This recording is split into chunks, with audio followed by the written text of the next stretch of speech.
Hello everyone, আসসালামু আলাইকুম। কেমন আছেন আপনারা সবাই? আশা করছি সবাই অনেক ভালো আছেন। আলহামদুলিল্লাহ, আমরাও মোটামুটি ভালো আছি। নিজের গাছ থেকে নিজের হাতে ড্রাগন পেড়ে খাওয়ার কিন্তু মজাই আলাদা।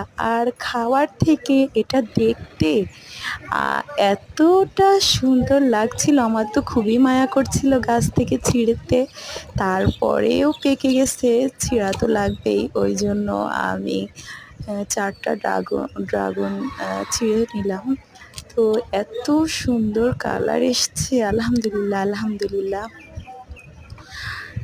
আর এত মায়া করছিল পাড়তে, কিন্তু তারপরেও পাড়া লাগলো। অনেক সুন্দর হয়েছে ড্রাগনগুলো, আলহামদুলিল্লাহ। ধন্যবাদ সবাইকে।